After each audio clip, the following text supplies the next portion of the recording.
So, ayan guys, naglalakad tayo ngayon papunta sa plaza para makipractice. And then, ayan, naglalakad tayo kasi wala tayong bag kumpitan. Then, walking again. Makikita natin dito yung mga tao na gumagamit ng technology. Kasi hindi na nila maalis sa sarili nila ang paggamit ng technology. Lakad-lakad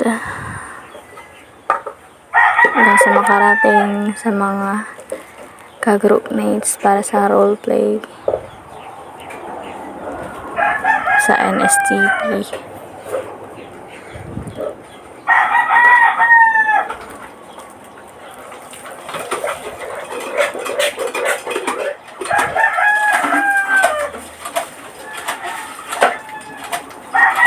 So, ayan, malapit na po tayo, guys.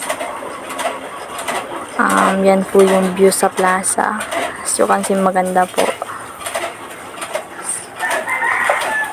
So, ayan. Ito naman, makikita nyo, nagtutupi ako ng kumot. Pinaghugaan ko sa umaga. Ganyan lagi ang ginagawa ko. Araw-araw.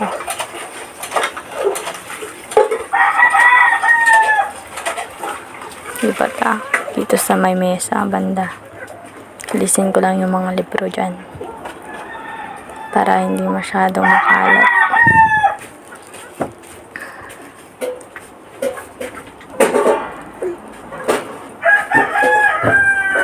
Nice ko din yung mga ballpen, papel, ganon. Tapos yung dun sa lamesa.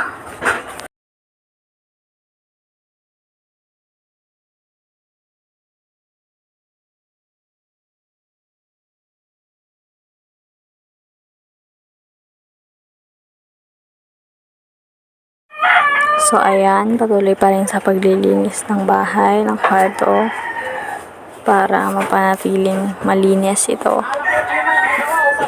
Araw-araw ganyan ginagawa ko pag walang internet, ganon.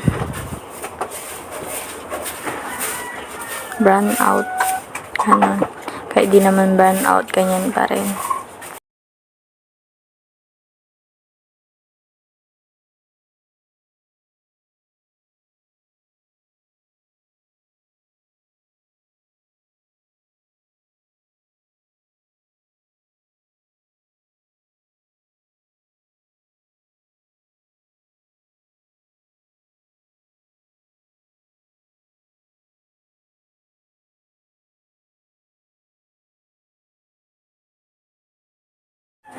So, next naman, nagluluto tayo ng kanin gamit ang kahoy. Hindi tayo gumagamit ng stove. Naman dyan.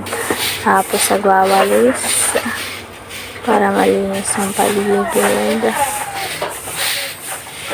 May mga maliliit na wawalisan. Kaya winawalisan kong maigi.